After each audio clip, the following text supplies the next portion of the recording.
So I want to just briefly go through a handful of these this morning. We're not going to touch on all 300. Then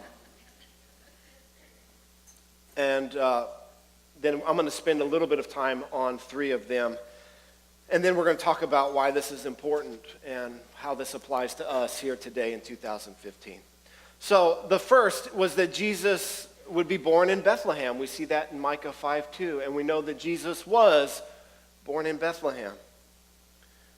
The Messiah is part of a new and everlasting covenant. We see that in the book of Isaiah and Jeremiah.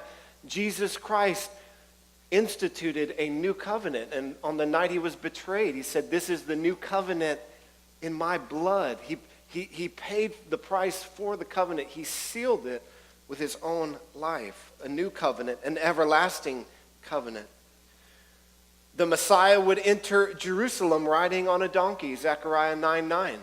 We saw that a couple weeks ago as we studied John chapter 12, that Jesus came into Jerusalem riding on a donkey. The Messiah would be sold for 30 pieces of silver. We're going to see that next spring as we get back into the Gospel of John.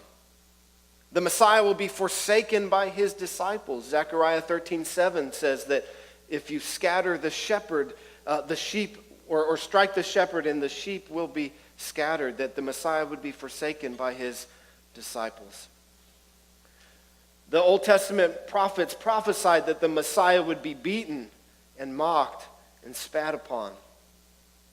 They prophesied that the Messiah would be pierced through his hands and his feet.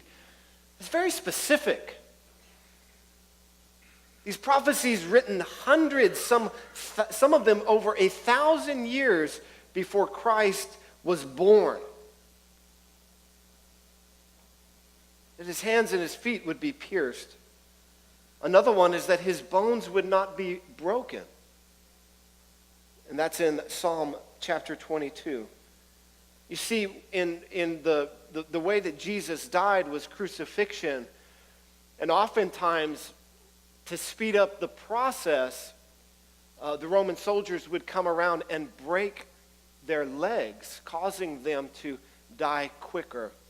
And by the time they came to Jesus, they found he had already died. And so the gospel writers affirm to us that even though he died this gruesome death, not a one of his bones were broken, fulfilling this Old Testament prophecy.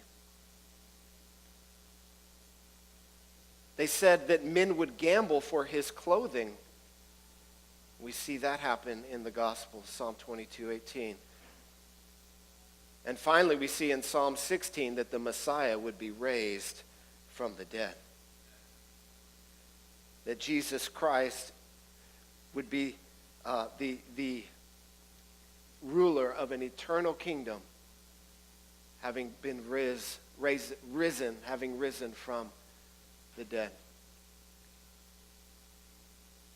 Very specific things that the Old Testament writers had foretold about the coming Messiah, about the coming deliverer. And all of them fulfilled by Jesus Christ.